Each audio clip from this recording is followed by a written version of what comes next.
Hello children, this is class 3 and in this video we are going to learn the second chapter of our environmental studies, that is caring for physically challenged and elderly people.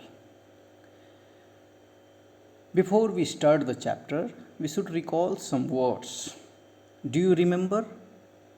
क्या आपको याद है? Read the clues and answer I can't see. मैं देख नहीं सकता हूँ. Who am I? To write a word for the people who cannot see. That is, या देखिए यहाँ पर आपको क्लू दिया हुआ है blind. Correct. I can't speak. मैं बोल नहीं सकता हूँ. Means I am dumb. D-U-M-B. Dumb. I can't hear. मैं सुन नहीं सकता हूँ. I am deaf. I help if you have poor eyesight. और अगर आपकी नज़र कमज़ोर है तो मैं आपकी मदद करता हूँ. Who am I? I am a spectacle. Spectacle चश्मा को कहते हैं.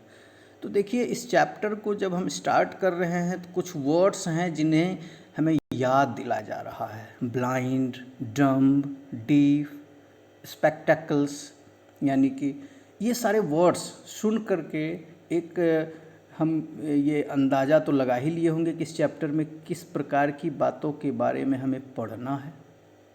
ब्लाइंड, डम्ब, डीफ, स्पेक्टेकल, चश्मा, और इस चैप्टर का नाम है caring for physically challenged and elderly people. Caring means to care, ध्यान देना, ध्यान देना. और physically challenged and elderly, what means physically challenged and what means elderly, वही तो हम इस चैप्टर में जानने की कोशिश करेंगे. What are physically challenged people and what are elderly people and why is it needed to care for them. ये कौन होते हैं फिजिकली चैलेंज्ड पीपल, हम किन्हें कहते हैं और उनके केयर की क्यों ज़रूरत है, इस चैप्टर में हम लोग जानने की कोशिश करेंगे. और अगर केयर की ज़रूरत है तो हम उनका केयर कैसे कर सकते हैं. तो let's start the chapter. God has gifted us with a wonderful body. Each part of our body performs a specific function. Life can be very difficult if any part of the body doesn't function properly. हमारा body बहुत ही wonderful है, बहुत ही शानदार हमारा body है. Each part of our body perform specific, हर part का एक एक स्पेसिफिक फंक्शन है, एक खास फंक्शन है हर पार्ट का.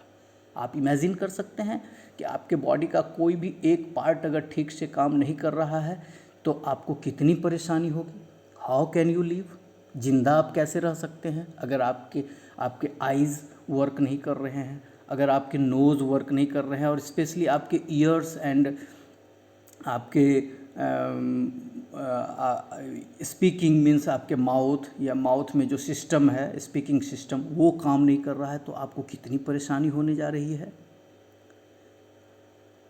तो आप समझ सकते हैं हर body part, every body part is important. Every body part plays a very important role for us. Now try to know the meaning of physically challenged people. अब हम जानने की कोशिश करेंगे what means physically challenged people. People who are unable to see a particular part of their body. People who are unable to people who are unable to use a particular part of their body are called physically challenged or differently able people. कोई भी व्यक्ति अगर अपने शरीर के किसी भी एक पार्ट का यूज नहीं कर पा रहा है तो समझिए उसे हम कहते हैं फिजिकली चैलेंज्ड पीपल, या उसी का दूसरा नाम है डिफरेंटली एबल्ड पीपल. अब आपके पास पेंसिल होगा और आप अपने बुक में इन दोनों टर्म्स को अंडरलाइन करेंगे, फिजिकली चैलेंज्ड पीपल या differently abled people. Differently abled people ये दोनों एक ही मीनिंग वाले वर्ड्स हैं. ऐसे लोगों को हम कहते हैं फिजिकली चैलेंज्ड या डिफरेंटली एबल्ड पीपल जिनके शरीर का कोई एक अंग ठीक से काम नहीं करता है. जैसे कोई देख नहीं सकता है तो वो भी फिजिकली चैलेंज्ड पीपल हुआ. कोई सुन नहीं सकता है, कोई बोल नहीं सकता है, फिजिकली चैलेंज पीपल है, कोई चल नहीं सकता है, बहुत सारे पोलियोग्रस्त होते हैं, देखे होंगे लोग, तो वैसे लोगों को फिजिकली चैलेंज पीपल या डिफरेंटली एबल्ड पीपल कहते हैं। For example, our eyes help us to see things around us but some people can not. हमारी आंखें देखने में मदद करती है लेकिन कुछ लोग देख नहीं पाते हैं। They are called the blind, और उन्हें हम लोग ब्लाइंड कहते हैं। People who can not see properly wear spectacles that are made by opticians, और जो लोग ठीक से देख नहीं सकते हैं वे चश्मा लगाते हैं, और ये चश्मा बनाकर कौन देता है हमें? ऑप्टिशियन। चश्मा बनाने वाला ऑप्टिशियन कहलाता है। पावर देखता है आपको कितने पावर का चश्मा चाहिए और आपको चश्मा बना कर देता है। दे आर ऑप्टिशियंस, इसे भी आप अंडरलाइन कीजिए, ऑप्टिशियंस। और आपके बुक में देखिए दिया है optician, someone who examines people's eyes and sells glasses and contact lenses to correct vision problem. आँख की समस्या को दूर करने के लिए आपको उस हिसाब के उस नंबर का चश्मा देता है बनाकर, वो ऑप्टिशियन कहलाता है। Next, blind people use a special system to read and write. कभी आपने सोचा है कि जो अंधे लोग हैं वो पढ़ कैसे पाते होंगे? एक्चुअली उनके लिए एक अलग से स्क्रिप्ट होता है। उन्हें पेपर पर कुछ उभड़े हुए लेटर्स दिखाई देते हैं और वो उसे छू कर, उसे फील कर बता देते हैं ये क्या लिखा हुआ है। ये लिखा हुआ है एप्पल, ये लिखा हुआ है मैंगो, ये लिखा हुआ है दिस, ये लिखा हुआ है दैट। तो blind people use a special system to read and write, और ये जो स्पेशल सिस्टम है it is called braille. Braille, इसे आप अंडरलाइन करेंगे, काफ़ी इंपॉर्टेंट है। It is a form of script with raised dots. Dot dot dot जैसा उभार रहता है, पेपर से ऊपर उठा हुआ, उभड़ा हुआ। People who can not see can feel the raised letters on the paper with their fingers. जो देख नहीं सकते हैं वे अंगुलियों से वो जो उठे हुए, उभड़े हुए लेटर्स होते हैं उन्हें वो पहचानते हैं और वे उसे पढ़ लेते हैं। आपको बड़ी हैरानी होगी कि अंधे लोग भी पढ़ते हैं और उनके लिए एक अलग स्क्रिप्ट है। आपने नाम सुना होगा या अभी नाम नहीं आप सुने हैं, क्लास 3 में है, आगे जाकर पढ़ेंगे। Helen Keller. हेलन केलर एक राइटर थी जो जन्म से अंधी थी, ब्लाइंड थी, और उन्होंने ही इस ब्रेल स्क्रिप्ट का आविष्कार किया था। और उनकी एक काफ़ी अच्छी बुक है the story of my life. आप बड़े होंगे, क्लास 7, 8, 9 में जाएंगे तो आप ज़रूर उस बुक को पढ़ने की कोशिश कीजिए, the story of my life, written by Helen Keller. Next, each year, second Thursday of October is celebrated as the World Sight Day. हर वर्ष अक्टूबर का दूसरा थर्सडे यानी गुरुवार, हर वर्ष अक्टूबर महीने का second Thursday is celebrated as world sight day. इसे हम लोग वर्ल्ड साइट डे के रूप में सेलिब्रेट करते हैं। जैसे हम लोग और भी तरह के इवेंट्स को सेलिब्रेट करते हैं, जैसे 15 अगस्त हमारा इंडिपेंडेंस डे है, या उसी तरह से हम लोग 26 जनवरी को रिपब्लिक डे सेलिब्रेट करते हैं, या सेकेंड संडे को हम लोग second Sunday of Mother's day celebrate करते हैं। इसी प्रकार से हम लोग अक्टूबर के दूसरे थर्सडे को वर्ल्ड साइट डे के रूप में सेलिब्रेट करते हैं। साइट मीन्स होता है दृष्टि। तो कोई भी डे सेलिब्रेट करने का महत्व होता है, उसका पर्पस होता है कि हम उन चीज़ों के इम्पोर्टेंस को समझें और उसे समझने की कोशिश करें, उसे बचाने की कोशिश करें। वर्ल्ड साइट डे का पर्पस भी यही है कि हम आँखों के अहमियत को समझें, आँखों को बचाने के लिए काम करें, और जो लोग नहीं देख पा रहे हैं, जो जन्म से ही अंधे हैं, ब्लाइंड हैं, उनकी मदद करें। Okay, let's move on now. Our ears help us hear different types of sounds. Some people can not hear at all, they are called deaf. हम आँखों की मदद से सुनते हैं, और जो लोग बिल्कुल नहीं सुन पाते हैं उन्हें हम लोग डीफ कहते हैं। Some people have difficulty in hearing. They use hearing aids to hear properly. कुछ लोगों को सुनने में भी दिक्कत होती है और उसके लिए वे हियरिंग ऐड, एक छोटी सी मशीन होती है हेडफोन टाइप की, वो लगाते हैं, या और भी अब बहुत छोटी छोटी आ गई है ब्लूटूथ टाइप की, वो मशीन कानों में लगाते हैं। देखिए आप यहाँ पिक्चर में एक बच्चा लगाए हुए है, ठीक है। This is a hearing aid. It helps the child, it helps the people to hear properly. वैसे लोग लगाते हैं जो सुन नहीं सकते हैं, जो डीफ हैं। Some people are unable to speak, कुछ लोग तो बोलने में भी समर्थ नहीं होते, वे ठीक से बोल नहीं पाते हैं, and they are called dumb, वे डम्ब कहलाते हैं, हम लोग उन्हें गूंगा कहते हैं। डीफ और dumb people communicate with special sign language. It helps them express themselves and understand what others are saying by observing the movement of hands and facial expressions. जो लोग डीफ हैं, जो लोग डम्ब हैं, जो सुन नहीं सकते हैं, बोल नहीं सकते, वे साइन लैंग्वेज का यूज़ करते हैं। साइन लैंग्वेज को आपको अंडरलाइन करना है। साइन लैंग्वेज, ये साइन लैंग्वेज क्या हुआ, ये तो आप जानते भी होंगे, आपने शायद देखा भी होगा। जो बच्चे बोल नहीं पाते या सुन नहीं पाते वो इशारे से बात करते हैं, और उनका साइन लैंग्वेज इशारा जो होता है वो दो चीज़ों पर बेस्ड होता है।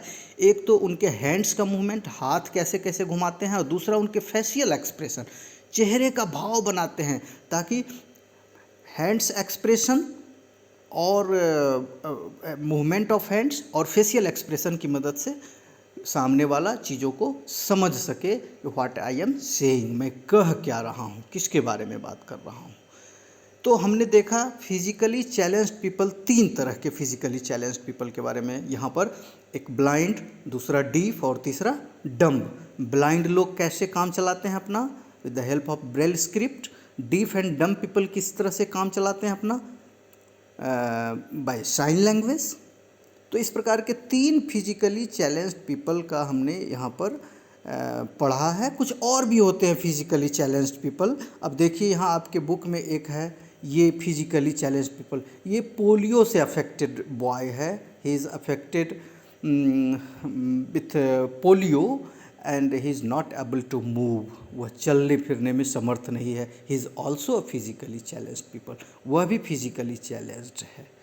Care for physically challenged people. अब सवाल उठता है कि फिजिकली चैलेंज्ड पीपल का केयर क्यों करना चाहिए, because they are not able to do any specific work, any specific job, कोई ख़ास काम वो कर नहीं पाते हैं, because they are lacking of some organs, because they are lacking of some specific organs, उनके पास या उनका कोई ऑर्गन ठीक से काम नहीं कर रहा है, उनकी आंखें ठीक से काम नहीं कर रही, उनके ईयर्स काम नहीं कर रहे हैं, इसलिए हमें उनकी मदद करनी चाहिए। कैसे कर सकते हैं हम उनकी मदद, ऑलवेज़ हेल्प देम, हमेशा उनकी मदद कीजिए। आप सड़क पर जा रहे हैं, कोई फिजिकली चैलेंज्ड पीपल है, रोड क्रॉस करना चाहते हैं, आप उन्हें पकड़कर रोड क्रॉस करा दीजिए। कोई गाड़ी पे चढ़ना चाह रहे हैं ट्रेन पर और कोई उसके साथ सपोर्ट में है नहीं अटेंडेंट, तो आप एज एन अटेंडेंट उनकी हेल्प कीजिए। तो हमेशा हमें उनकी हेल्प करनी चाहिए। Always help them. आपसे पूछा जाएगा कि how can you care for physically challenged people, आप देखिए ढेर सारे पॉइंट्स दिए हुए हैं। ऑलवेज़ हेल्प देम, हमेशा उनकी मदद करनी चाहिए। Never make fun of them. अक्सर बच्चे नासमझ होते हैं, अगर कोई गूंगा है, कोई बहरा है, कोई अंधा है, कोई लंगड़ा है, तो हम उसका मजाक उड़ाते हैं। Never make fun of them, उनका मजाक कभी नहीं उड़ाना चाहिए। Never let them feel depressed, उन्हें कभी उदास नहीं छोड़ना चाहिए, हमेशा अपने साथ लेकर चलना चाहिए। Treat them equal to other people and let them live with dignity.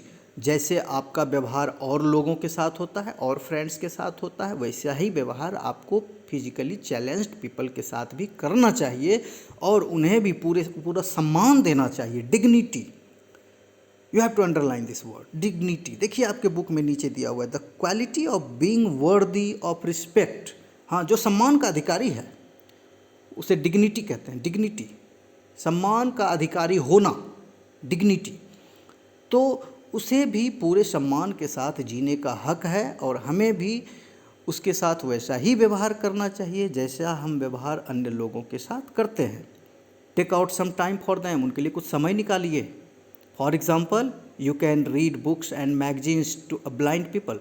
आप थोड़ा सा वक्त अपना निकालिए फिजिकली चैलेंज्ड पीपल को हेल्प करने के लिए। जैसे कोई ब्लाइंड हैं या उनका आईसाइट काफ़ी कमज़ोर हैं, या आपके घर के ग्रैंडफादर ग्रैंड पेरेंट्स हैं जो देख नहीं सकते हैं ठीक से, उनकी आंखें काफ़ी कमज़ोर हो चुकी हैं, आप क्या कर सकते हैं उनके लिए? आप उन्हें बैठ करके न्यूज़पेपर पढ़ करके न्यूज़ सुनाइए, मैगजीन्स पढ़ के कुछ इंटरेस्टिंग बातें सुनाइए, जिससे उनका कुछ हेल्प हो सकता है।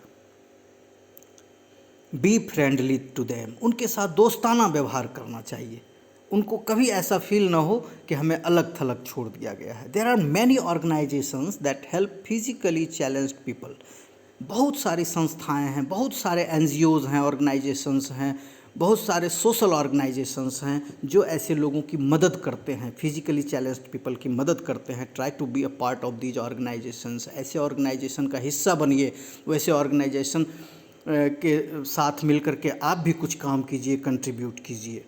Collect information on various personalities who are great achievers despite being physically challenged. हाँ, आप ऐसे लोगों के बारे में जानकारी कलेक्ट कीजिए। अभी तो आपके पास टाइम है, आप कर सकते हैं, अपने से बड़ों की मदद भी ले सकती हैं। ऐसे ऐसे लोग जो ब्लाइंड थे या जो डीफ थे या जो डम्ब थे या जो हैंडीकैप्ड थे, यानी जिनका पैर और हाथ यानी लिम्स जिनके कमज़ोर थे, वो काम चल फिर नहीं सकते थे, ऐसे लोग जिन्होंने काफ़ी बड़ा कारनामा किया, काफ़ी मेहनत करके इस प्रकार के अपने चैलेंजेस को, फिज़िकली चैलेंज्ड होने के बावजूद उन्होंने बड़ा बड़ा अचीवमेंट्स हासिल किया।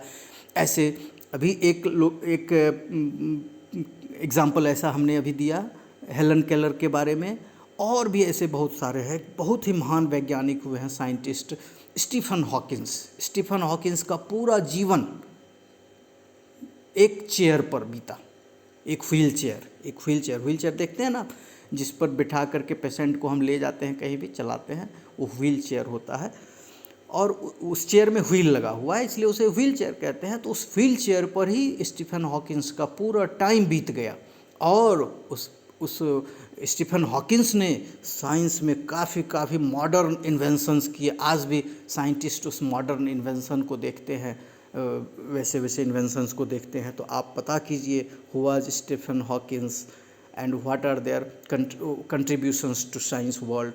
यहाँ पर एक एग्जाम्पल कहता है, Divakar Sharma the runner of a national level music competition. National level music competition में रनर रहा, रनर यानी कि जो सेकंड प्लेस पर रहता है। Write about them along with their picture in your scrap book. आपको पता करना चाहिए हु वाज दिवाकर शर्मा। और दिवाकर शर्मा, आपको जानकारी मैं दे दूं कि Diwakar Sharma is a blind. Diwakar Sharma is a blind student and he became runner up in a national level music competition। और इतना ही नहीं, दिवाकर शर्मा अपना स्कूल टॉपर भी रहा +2 CBSE में। आपको जानकर बड़ी हैरानी होगी, जो आदमी बिल्कुल अंधा है, मैं उसकी तस्वीर आपको दिखाना चाहूँगा। This is Diwakar Sharma. आप गूगल पर देख सकते हैं, आप यूट्यूब पर देख सकते हैं इस प्रकार के पर्सनालिटीज़ के बारे में। This is Diwakar Sharma and he stood runner up in a national level music competition despite of being blind। अंधा होने के बावजूद इसने इतनी बड़ी उपलब्धि हासिल की और CBSE +2 का टॉपर भी बना। ये कमाल की बात है। तो ऐसे लोग भी महान बनते हैं, ऐसे आपको सैकड़ों एग्जाम्पल्स मिल जाएंगे। अब हमने जो बातें पढ़ी हैं, ज़रा सा उस पर थोड़ा एक्सरसाइज कर लेते हैं। Whether these statements are true और false. We should make fun of physically challenged people. क्या फिजिकली चैलेंज्ड पीपल का मजाक हमें उड़ाना चाहिए? No, not at all. People who can not hear are called deaf. जो सुन नहीं सकते हैं वे डीफ कहलाते हैं। बिल्कुल correct. Braille is a special system that helps in hearing. Braille script है ब्रेल एक सिस्टम है जो कि पढ़ने में मदद करता है ब्लाइंड्स को। हियरिंग ये तो गलत हो गया, सुनने में मदद नहीं करता है। ब्लाइंड्स के लिए वो बनाया गया है for reading. Braille help blind people to read and write. Yes, this is correct. Braille अंधे लोगों को पढ़ने और लिखने में मदद करता है। People who can not speak are called dumb, और वैसे लोग जो बोल नहीं सकते हैं वे डम्ब कहलाते हैं। ये तो सही लगता है। और अब लुकिंग आफ्टर एल्डरली पीपल, अभी तक तो हमने पढ़ा कि हमें वैसे लोगों की हेल्प करनी चाहिए जो फिजिकली चैलेंज्ड हैं, जिनका कोई ऑर्गन ठीक से काम नहीं कर रहा है, कोई बॉडी पार्ट ठीक से काम नहीं कर रहा है। लेकिन अब हम लोग पढ़ेंगे लास्ट में, हमें वैसे लोगों की भी मदद करनी चाहिए जो अब बूढ़े हो चले हैं। Our elders become slow and physically weak with age, हमारे जो पूर्वज हैं, हमारे घर के जो बुज़ुर्ग हैं, जैसे जैसे उनकी उम्र बीतती है, उम्र बढ़ती है, वे कमज़ोर होने लगते हैं और उनके बॉडी पार्ट्स भी धीरे धीरे कम काम करने लगते हैं। Elderly people have poor vision and are not able to hear properly, जो बुज़ुर्ग लोग होते हैं उनकी आँखें कमज़ोर हो जाती हैं और ठीक से सुन भी नहीं पाते हैं। And they can not move properly also, वे ठीक से चल भी नहीं पाते हैं। They need our love, support, care and affection, उन्हें हमारे हेल्प की ज़रूरत है, हमारे लव, हमारे प्यार की ज़रूरत है, हमारे सपोर्ट की ज़रूरत है, हमारे केयर की ज़रूरत है और हमारे affection, affection you have to underline this word affection, affection means स्नेह, उन्हें हमारे स्नेह की भी ज़रूरत है। We should always love and respect elderly people, ऐसे लोगों का हमेशा रिस्पेक्ट करना चाहिए, ऐसे लोगों को हमेशा प्यार करना चाहिए। बुज़ुर्गों, घर में आपके घर में जो बुज़ुर्ग हैं, ग्रैंड पेरेंट्स हैं, उनको हमेशा प्यार करना चाहिए, उनका रिस्पेक्ट करना चाहिए। We should always help them, उनकी मदद हमेशा करनी चाहिए। We should spend some time with them, उनके साथ थोड़ा समय भी बिताना चाहिए। We should take them to doctor when they are sick और अनवेल, जब उन्हें उनकी तबीयत ख़राब होती है तो because they are not able to move himself or herself, so we should help them to take them to doctors when they are sick or unwell, जब वे बीमार होते हैं, तबीयत उनकी ख़राब होती है तो हमें उन्हें डॉक्टर के पास ले जाना चाहिए क्योंकि वो खुद नहीं जा सकते हैं। We should go for a walk with them, हमें उनके साथ टहलने जाना चाहिए। वी शुड रीड न्यूज़पेपर्स और मैगजीन्स टू देम, हमें उनके लिए न्यूज़पेपर और मैगजीन पढ़ के उन्हें सुनाना चाहिए क्योंकि उनका आईसाइट भी पुअर है, वो ठीक से देख नहीं पा रहे, हमें न्यूज़पेपर और मैगजीन पढ़कर उन्हें सुनाना चाहिए। We should never hurt their feelings, और उनकी भावनाओं की कद्र करनी चाहिए। वो जो अगर कुछ उनकी कुछ भावनाएं हैं, कुछ उनके पसंद नापसंद हैं, उनका कद्र करना चाहिए, रिस्पेक्ट करना चाहिए, मजाक नहीं उड़ाना चाहिए। अब सवाल कहता है right any 2 ways of looking after the elderly people, आप अपने घर के बुजुर्गों की मदद कैसे कर सकते हैं? ढेर सारा पॉइंट्स दिया हुआ है। We should always love and respect elderly people, we should always help them, we should spend time with them, we should take care them, we should take them to the doctor when they are sick और unwell. बहुत तरह के इस प्रकार के points आप लिख सकते हैं आंसर के रूप में। देखिए यहाँ पर आपने 2 टर्म्स पढ़ा है, ब्रेल एंड साइन लैंग्वेज, जिसकी चर्चा हमने की है। ब्रेल तो एक सिस्टम है जो अंधों को पढ़ने में मदद करता है, और साइन लैंग्वेज आपके हाथों के मूवमेंट और फेशियल एक्सप्रेशन की मदद से किसी भी चीज़ को हम लोग जो बहरे और गूंगे लोग हैं उन्हें इशारा करके समझाते हैं कोई भी चीज़, उसे ही साइन लैंग्वेज कहते हैं। फिल इन द ब्लैंक्स, ये तो बिल्कुल ईजी लग रहा है। Our dash help us to perform various activities, किसकी मदद से हम बहुत सारा काम करते हैं? हमारी बॉडी। We should dash old people, we should dash old people, बूढ़े लोगों की का क्या करना चाहिए? रिस्पेक्ट करना चाहिए। We should not make dash of physically challenge people, physically challenge people का क्या नहीं बनाना है? मजाक नहीं बनाना है, fun. Our elders become dash with age, our elders become slow with age, हमारे एल्डर्स उम्र के साथ साथ जैसे उनकी उम्र बढ़ती है वो स्लो होते जा रहे हैं, उनके जो बॉडी पार्ट्स हैं वो स्लोली अब काम करते हैं, उतना फास्ट जितना हमारा बॉडी पार्ट काम करता है उतना फास्ट उनके बॉडी पार्ट्स काम नहीं करते हैं। Encircle the odd one out, अब इसमें ऑड को चुनना है। मुझे लगता है कि ये क्वेश्चन आपको खुद बनाना है, मैं नहीं बताऊँगा। Blind, deaf, braille and dumb, ear, eyes, nose and sign language. Blind, deaf, dumb and doctor, बिल्कुल ईजी है, आपको खुद बनाना है। Match the following, eye sight, ear, sick and blind. Eye sight, अगर आई साइट कमज़ोर हो गई है क्या यूज़ कीजिएगा? मैं बताऊंगा नहीं, हिंट कर दे रहा हूँ। ईयर, ईयर अगर कमज़ोर हो गई है तो क्या यूज़ करना है? सिक, अगर कोई बीमार पड़ गया है तो क्या देंगे? और अगर कोई ब्लाइंड है तो किसकी मदद से वो पढ़ेगा और लिखेगा? चलिए, मैंने इतना हिंट कर दिया है, अब आपको खुद बनाना है। और कुछ क्वेश्चंस हैं, there are 5 questions. Who are physically challenged people? Physically challenged people कौन होते हैं, किसे कहते हैं? देखिए बिल्कुल यहाँ पर क्लियर दिया हुआ है आपके बुक में, जिसके बारे में अभी हमने पढ़ा। Who are physically challenged people? People who are unable to use a particular part of their body are called physically challenged people. First sentence clear है। Next, in what ways should we look after the elderly people? अभी हमने चर्चा की, बूढ़े लोगों बुजुर्गों की हम मदद कैसे कर सकते हैं। ढेर सारा पॉइंट्स है, उसमें से 2 आपको जो सबसे अच्छा पॉइंट लगे वो लिखना है। What is Braille? ब्रेल क्या है? ब्रेल एक सिस्टम है, एक स्क्रिप्ट है। देखिए अभी आपने यहाँ पर देखा, braille special system to read and write that is used by blind people. Blind people के द्वारा यूज़ करने वाला एक स्पेशल सिस्टम है, एक स्पेशल स्क्रिप्ट है। Who are called blind? Blind कौन है? The people that can not see properly, blind. What is sign language? Sign language क्या है? अभी हमने चर्चा की साइन लैंग्वेज की। Special language of hand movements and facial expression used by dumb and deaf people for communicate. Deaf and dumb people, गूंगे बहरे लोग जिस प्रकार से साइन लैंग्वेज से समझते हैं और बोलते हैं, हाथों के मूवमेंट और फेशियल एक्सप्रेशन, चेहरे के एक्सप्रेशन की मदद से, उसे ही हम लोग साइन लैंग्वेज कहते हैं।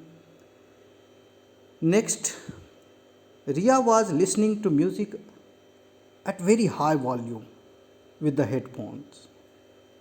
हर मदर स्कॉल्डेड हर, उसकी माँ ने उसे डांटा। And asked her not to do so. Why do you think her mother did so?